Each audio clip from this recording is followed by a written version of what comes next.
In this video, we're going to be discussing how to make some quick changes to your current meals to help you reach your protein goals. This video is for those just starting out in the gym who are looking to put on muscle and lose some fat, but don't really know how to go about increasing their daily protein intake. And as you'll learn in this video, it's not necessarily about getting rid of foods that you like.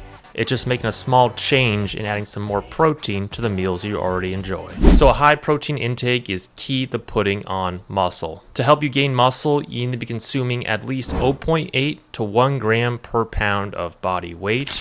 If you're significantly overweight, use your goal weight to determine your protein intake. So if you weigh 200 pounds, 160 to 200 grams of protein daily is what you want to reach.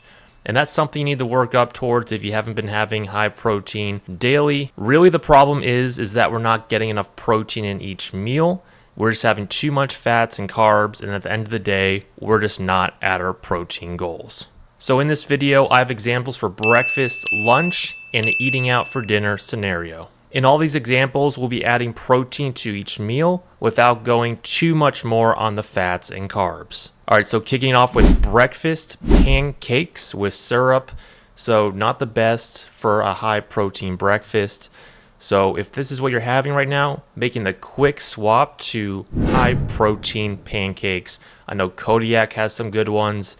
It's 15 grams of protein per serving. So that brings us from 4 grams of protein to 15 grams of protein per serving right there. Very good swap. And you could also add some syrup to that as well. Just don't overdo it.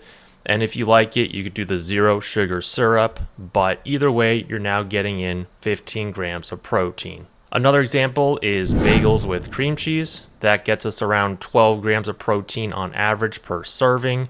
So to boost that up just a little bit, adding some smoked salmon, which would bring it up to 23 grams of protein per serving total. So much better there, going from 12 grams to 23 grams with that quick addition. And then also, if you want to add a little more protein to your breakfast meal, adding Greek yogurt to this would add another 15 grams of protein. I like Oikos 000, no fat, and 15 grams of protein. All right, so let's say for lunch, we're having pasta and red sauce. That's on average 9 grams of protein per serving.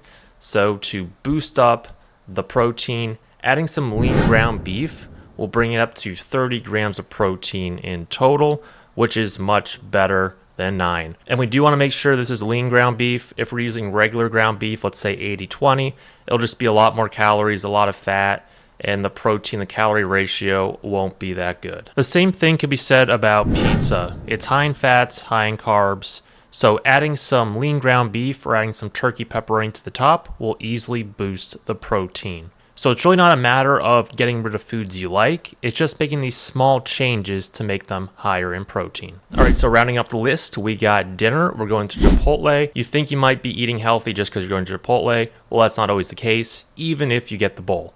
So let's get a bowl, and we're going to get chicken, white rice, black beans, guac, sour cream, cheese, and lettuce. That is a total of 54 grams of protein and 975 calories.